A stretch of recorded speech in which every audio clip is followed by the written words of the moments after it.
ಒಂದು ಮೀಟಿಂಗೋ ಇಲ್ಲಾಂದರೆ ಒಂದು ಕೆಲಸ, ಒಂದು ಪುಸ್ತಕ, ಯಾವುದೇ ಒಂದು ಅಡಿಗೆ, ಪ್ರತಿಯೊಂದಕ್ಕೆ ಒಂದು ಟೈಮ್ ಇರುತ್ತೆ.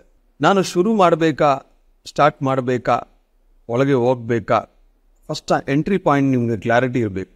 ಒಂದು ಸತಿ ಅದು ಎಂಟ್ರ್ ಆದರೆ ಅದು ಎಷ್ಟೇ ಟೈಮ್ ಆಗಲಿ, 1 hour ಆಗಲಿ, 2 hour ಆಗಲಿ, 30 minutes ಆಗಲಿ, ಅಷ್ಟು ಟೈಮು ಮನಸ್ಸ ವಾಚ ಕರ್ಮನ ನಾನು ಅಲ್ಲೇ ಇರಬೇಕು. ಬೇರೆ ಎಲ್ಲಿನೂ ಹೋಗ್ಬಾರ್ದು, ಬೇರೆ ಯಾವುದೋ ಮೈಂಡಲ್ಲಿ ಬರಬಾರ್ದು, ಬೇರೆ ಯಾವ ಒಂದು ಪ್ರದೇಶ ನೆನಪಿಗೆ ಬರಬಾರ್ದು, ಯಾವ ಒಬ್ಬ ವ್ಯಕ್ತಿ ನಮ್ಮನ್ನು ಡಿಸ್ಟರ್ಬ್ ಮಾಡಬಾರ್ದು. ಕಂಪ್ಲೀಟಾಗಿ ಮೈಂಡ್ಫುಲ್ ಆಗಿ ನಾವು ಅಲ್ಲಿ ಇರಬೇಕು. ಅವಾಗ ಆ ಅನುಭವಗಳೆಲ್ಲ ನಾವು ಪಡಿತೀವಿ. ಅನುಭವಕ್ಕೋಸ್ಕರ ಅಲ್ಲಿ ಎಮೋಷನ್ಸ್ ಬೇಡ, ಯಾರ ಬಗ್ಗೆ ಏನೂ ಇಟ್ಕೋಬೇಡ. ಆ ಎಂಡಲ್ಲಿ ಯಾವಾಗ ಅದು ಕಂಪ್ಲೀಟ್ ಆಗುತ್ತೋ ಕ್ಲೀನಾಗಿ ನೀಟಾಗಿ ನೀವು ಎಕ್ಸಿಟ್ ಆಗ್ಬೇಕು.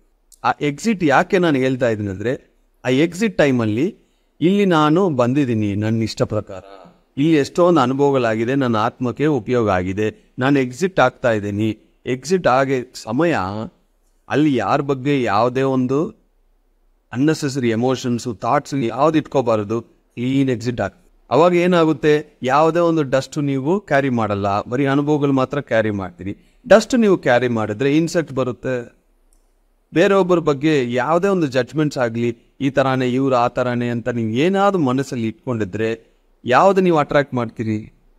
ಡಸ್ಟನ್ನು ಯಾವುದು ಅಟ್ರಾಕ್ಟ್ ಮಾಡುತ್ತದೆ? ಕಸವನ್ನು ಅಟ್ರಾಕ್ಟ್ ಮಾಡೋದು ಇನ್ಸೆಕ್ಟ್ಸ್, ವೈರಸ್. ಅದು ನಮಗೆ ಬೇಡ. ಇದೊಂದು ಅನುಭವ ಆಯಿತು.